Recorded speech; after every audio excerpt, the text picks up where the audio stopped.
عمرك فكرت لو عازمين ناس من ثقافة مختلفة وثقافة تانية خالص، جايلي ناس صحابنا يقعدوا معانا شوية في سهرة عائلية بسيطة كده، يتعرفوا على والدي ووالدتي ويقعدوا معانا يعني. قعدت افكر شوية كده، ممكن اقدم ايه للامريكان دول غير المشروبات التقليديه العاديه اللي بنقدمها؟ تبقى حاجه لذيذه، سناكس لطيفه خفيفه شبه شويه اكلهم. طول عمري بسمع عن الشاركاتري بليتس او اطباق الشاركاتري اللي هي مليانه سناكس دي في التقديم، بس عمري في حياتي ما تخيلت نفسي بجهز واحده وبحضر واحده بنفسي يعني لضيوفي اللي جايين لي. تعالوا اوريكم انا حضرت ايه وجهزت ايه، وهل لو توفقت في موضوع السناكس دي ولا لا، وقولوا لي رايكم. قررت طبعا ان احنا نقعد في الاوضه المطله على الجنينه دي، احسن مكان مناسب للقعده. ده اول بورد انا جهزته. البورد الاولاني ده بيبقى عباره عن مخبوزات ودريبنج صوص وتشيبس.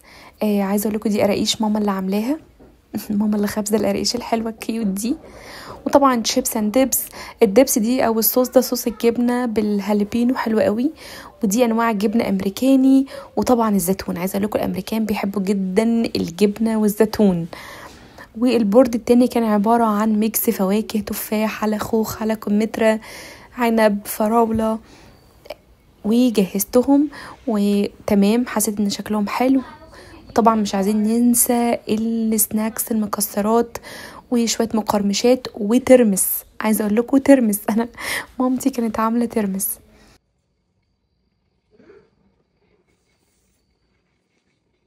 تعالوا بقى اوريكم الفيو اللي على الاوضه اللي بنبقى شايفينه واحنا قاعدين.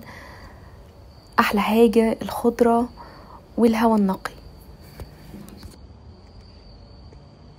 اللحظات دي اللي بتخليني ارجع اشتاق قوي للوقت اللي كنت ببقى بعزم فيه صحابي زمان واقول لهم يلا تعالوا، كانوا ييجوا ومبقى مش حامله هم يعني هنقعد ننقنق في ايه ولا السناكس ايه، عادي يعني. احنا مش بعيد كمان هم بنفسهم يدخلوا يجيبوا حاجه، يحضروا حاجه عشان البيت كان بيتهم.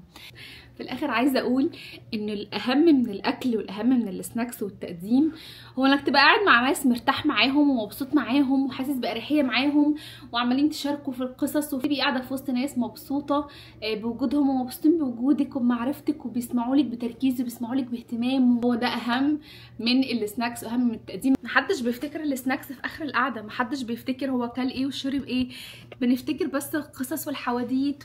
هي دي الحاجات اللي بتفرق في الاخر، وهي دي الحاجات المهمه. انك تلاقي حد تثقي فيه تدخليه بيتك وتقعدي معاه، هي دي اهم حاجه. ويا رب دايما ربنا يرزقني انا وانتم بالصحبه الخير، بالصحبه الكويسه، وما بيجمعناش غير بالناس الحلوه.